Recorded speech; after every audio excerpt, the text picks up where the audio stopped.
talaga ngayon naman. kung paano tayo halos Usapang lutuin na pera. ng mga pagbaha. Bibilis. Marami pa nga ang nagka-leptospirosis. Wala silang pakialam Gayong kahit hindi na lang may pala kapatapakan. bilyones, kundi Basta naman trilyones. na ng busa. Sino ba ang mga dapat managot? Dikit na sa taas kayo na ang lamang. Hindi nyo ba naririnig? Ito ka na walang lamang. Wala kayong pakialam sa inyong kapaligiran. Dahil tingin nyo sa mga hamak na walang alam. Puro kayo payaman kahit pera di mabilang. Walang nang kuha kahit na merong nawawala. Gagawin nyo ang lahat upang kayo ay umangat. Dahil sa inyo ang Pilipinas hindi umaangat.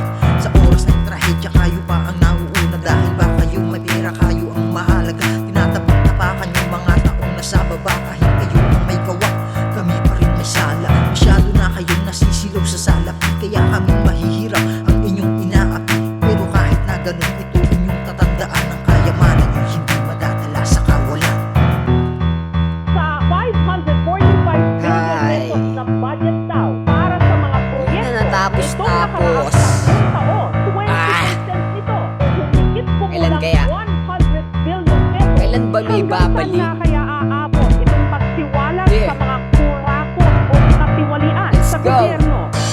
Sa panahon natin ngayon puro basura na. Bakit di pa masolusyon ng binabasura pa? Imbis na tubo na mas lalo pang lumalala ang kalagayan ng bansa dahil yan sa maling gawa. Pagdating sa kanila sila pa ang natutuwa. Kesyo meron daw silang proyekto na ginagawa. Di namin kailangan ng ekstratura na mataas. Ang gusto lang namin ay pababain yun na ang bigas. Ano ba ang solusyon? Bumabagsak na ang Pinas. Dahil sa mga nakaupong mukha ay matigas. Naman nating ibinihan at wag din maging kura. Mismong presidente pa ang kanilang tinatabla. Kapwa mga mababatas ay nagtalo-talo pa. Pakinggan nyo naman ang ginaing ng bata't matanda. Di lang tayo ay may malaking problemang dala-dala. Kami din mga bumutong maiayos sa bansa. Peace.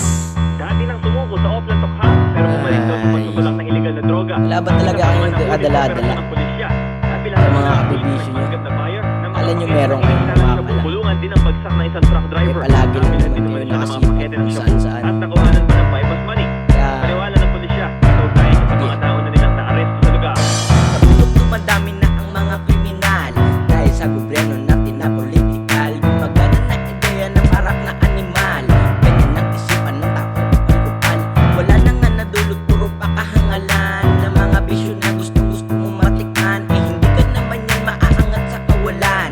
Napatunayan eh puro lang pasakiman. Tigil mo na bisyo kung wala nga hantungan. Maraming lumalakad dyan sa'yo nag-aabang. Dilat na ang mata at gusto sa'yo malamang. Nakatayo sa gilid sa kanto ng alabang. Palaging nakasipat ang silog na Taliban. Mag-aabot ng droga talagang kakabahan.